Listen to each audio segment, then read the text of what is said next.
Selamat pagi, salam sehat untuk kita semua. Hari ini kita belajar lagi. Ibu harapkan kalian tidak pernah bosan untuk belajar ya.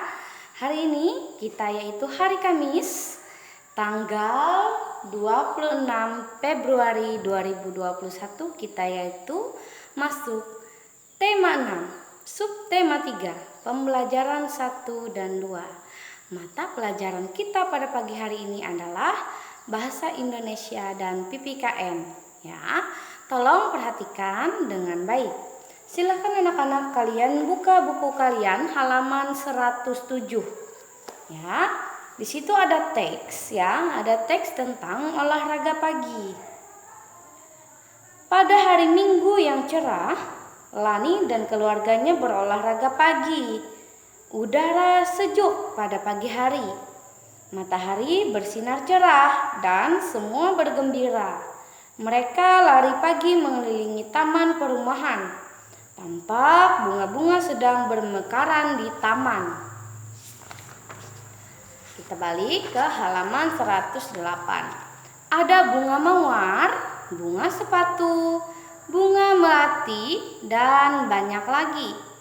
Hari itu hari yang membahagiakan untuk Lani dan keluarganya. Nah, di situ juga ya ada 5 pertanyaan ya. Nanti bisa kalian jawab sendiri. Misalnya, pada hari apa Lani dan keluarganya berolahraga? Itu tadi di dalam teks tadi adalah pada hari Minggu ya.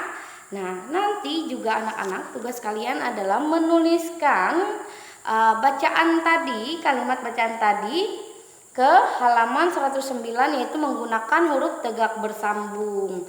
Caranya yaitu itu kan nomornya 1 sampai 8. Jadi kalian itu menghitung ininya. Nah, ini kalau ada huruf kapital di depannya berarti itu adalah satu paragraf ya. Kalau ada huruf kapital ada satu paragraf. Jumlahnya teks yang ibu bacakan tadi ada 8 paragraf ya.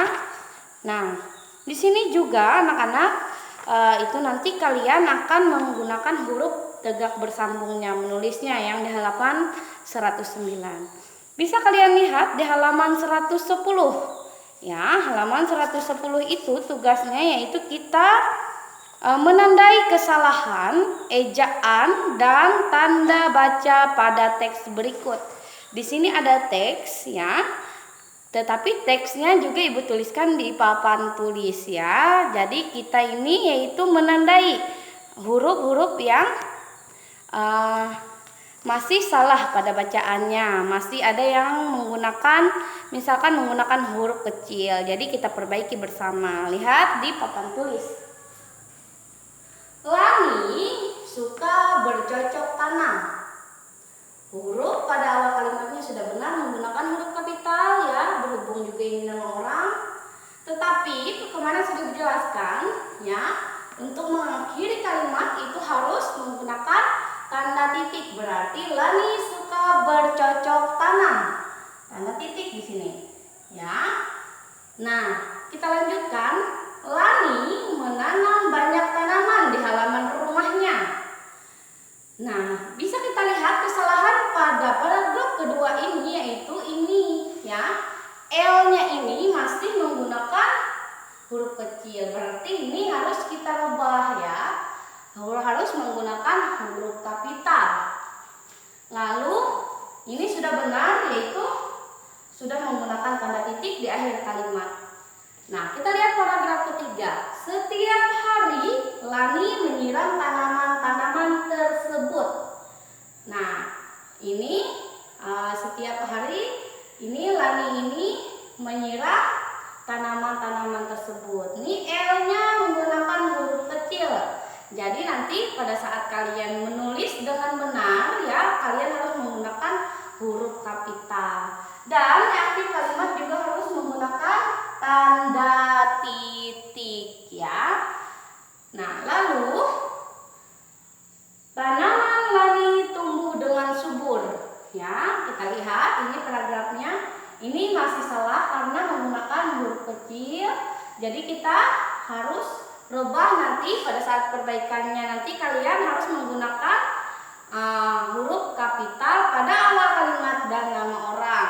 Di sini juga di akhir kalimatnya juga belum menggunakan tanda titik. Jadi kita tuliskan tanda titik di sini karena kalau mengakhiri kalimat harus menggunakan tanda titik ya. Di halaman sekolah kami juga terdapat banyak tanaman. Nah, ini juga di awal kalimatnya masih menggunakan huruf kecil. Laninya juga, ini seharusnya L-nya yang menggunakan huruf kapital ya. Nah, di sini ini juga tidak ada tanda titik ya di akhir kalimat. Jadi kita harus tambahkan tanda titiknya. Kita lanjut. Ada berbagai jenis tanaman apotik hidup. Ya, ada berbagai jenis tanaman apotik hidup. Nah, di sini harus menggunakan tanda titik di akhir kalimat. Ini sudah benar huruf kapitalnya. Apotik hidup adalah tanaman yang dapat dimanfaatkan sebagai obat. Ya, ini sudah benar A-nya. Nah, ini hanya kita tambahkan tanda titik karena dia mengakhiri kalimat. Nah, misalnya jahe, kencur, dan kunyit. Ini sudah benar ya, karena sudah menggunakan huruf kapital dan diakhiri dengan tanda titik. Nah, jadi tugas kalian yaitu kalian menulis ulang. Yang ini menggunakan huruf tegak bersambung tetapi dengan ejaan yang benar, dengan tanda titik, tanda huruf kapitalnya juga harus diperhatikan ya. Ini sudah Ibu kasih kalian contoh, yaitu bagaimana caranya kalian yaitu menyunting atau menandai kesalahan pada kalimat tersebut. Ya, jadi nanti kalian tuliskan menggunakan huruf tegak bersambung. Sekarang anak-anak, silakan kalian buka buku kalian di pembelajaran 2. Itu ada di halaman 119.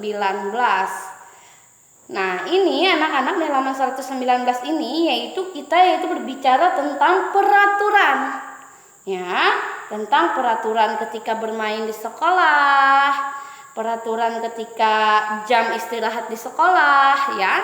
Ini Ibu jelaskan di papan tulis yaitu tentang peraturan ketika jam istirahat di sekolah, itu ada di halaman 120. Ini peraturannya sudah Ibu tuliskan di papan tulis. Silakan kalian lihat di papan tulis. Baiklah anak-anak, perhatikan di papan tulis yaitu peraturan ketika jam istirahat di sekolah ya. Mungkin ini juga peraturan di sekolah kita ya. Peraturan ketika jam istirahat di sekolah yaitu yang pertama, tidak jajan di luar sekolah ya. Nah, kita tidak boleh jajan di luar sekolah karena sangat berbahaya. Kebetulan itu juga di luar sekolah itu adalah jalan raya. Jadi tidak dibolehkan kalau kita jajannya di luar sekolah. Jadi kalian kalau mau jajan cukup di dalam sekolah saja karena ada kantin di dalam sekolah. Yang kedua yaitu tidak main di luar sekolah. Ingat, pada jam istirahat kalian tidak boleh main di luar sekolah. Kalian hanya boleh bermain di dalam lingkungan sekolah saja. Yang ketiga, kembali ke kelas segera setelah bel masuk berbunyi. Jadi anak-anak, kalau belnya sudah berbunyi teng teng teng, berarti kalian harus masuk ke dalam kelas ya, harus cepat-cepat masuk ke dalam kelas. Jadi tidak ada lagi yang terlambat masuk ke dalam kelas. Jangan sampai gurunya ya duluan masuk ke dalam kelas. Yang keempat, tidak membuang sampah sembarangan. Ini sangat penting. Pada saat kalian jajan, kalian beli makanan, ya, jangan membuang sampahnya sembarangan karena tempat-tempat sampah sudah disediakan oleh sekolah. Yang ketiga, cuci tangan yang kelima, cuci tangan sebelum dan sesudah makan. Sebelum kalian makan, kalian harus mencuci tangan terlebih dahulu. Ya, cuci pakai sabun biar bersih, tidak ada kuman. Lalu sesudah makan juga harus dicuci kembali. bermain dengan tertib ya. Maksudnya di sini yaitu kalian harus bermain dengan tertib di dalam lingkungan sekolah. Tidak boleh bertengkar pada saat bermain ya, supaya tidak terjadi perkelahian antara temannya. Nah, itu tadi adalah peraturan ketika jam istirahat di sekolah ya. Nanti untuk halaman selanjutnya 121 sampai 123 nanti akan Ibu jelaskan di video pembelajaran pada saat kita video call ya. Kiranya itu saja anak-anak yang bisa Ibu sampaikan pembelajaran kita pada pagi hari ini ya. Ibu ucapkan selamat pagi, terima kasih.